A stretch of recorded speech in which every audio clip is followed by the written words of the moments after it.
waxaa maanta si rasmi ah gobolka sool laga bilowday diwaangelinta codbixiyayaasha iyadoo shacabka ku dhaqan gobolka soolna ay u dareereen sida ay isu diiwaangeliyaan. Gudoomiyaha guddiga doorashooyinka Cabdilqaadir Iimaan Warsame iyo gudoomiye ku-xigeenka guddiga doorashooyinka ayaa ka hadlay bilowga diiwaangelinta iyagoo sheegay in guud ahaan gobolka sool diiwaangelintu si habsami leh uga socoto. Sidoo kale wasiirka arrimaha gudaha Yaasiin Xaaji Maxamuud Xiir Faratoon ayaa dhankiisa bulshada ugu baaqay inay is diiwaangeliyaan, waxaana halkaasi iska diiwaangelinayay wasiirka iyo mas'uuliyiin kaleba.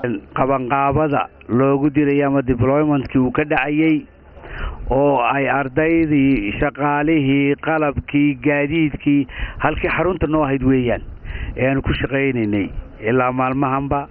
maanta oo ay bishu tahay 23 maalin Salaasaa gobolka sool waxaa ka bilaabmay diiwaangelintii codbixiyaasha Jamhuuriyadda Soomaaliland 6 subaxnimo bilaabmay. waa si wanaagsan buu noogu bilaabmay min gees ilaa gees gobolka sool. sidaa waxaanu markaa wargelinaynaa dadweynaha ku nool gobolka sool. waa gobolkii ugu dambeeyay, waa gobolkii 6aad. maanta aad u hesheen chance inaad isdiiwaangelisaan. hal mar buu isdiiwaangelintu chance kugu soo maraysaa, ka faa'iideysta. guud ahaan waa 28 maalmood oo haddaan sii kala saaro 14 maalmood oo orada ama maxay isku xiga magaalada Laascaanood oo ah magaalo madaxda gobolka sool.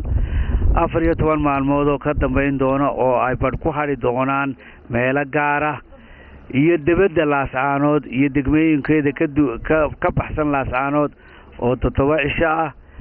7 cisho markay dhamaadaan 22 cisho haray waxa dhici doonta inaan ku reebno sanduuqyo kuwaas oo gurguri doono meel tagi doona.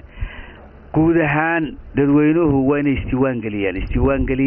isdiiwaangeliya si aad ula tartantaan goboladii kale idinka horeeyay.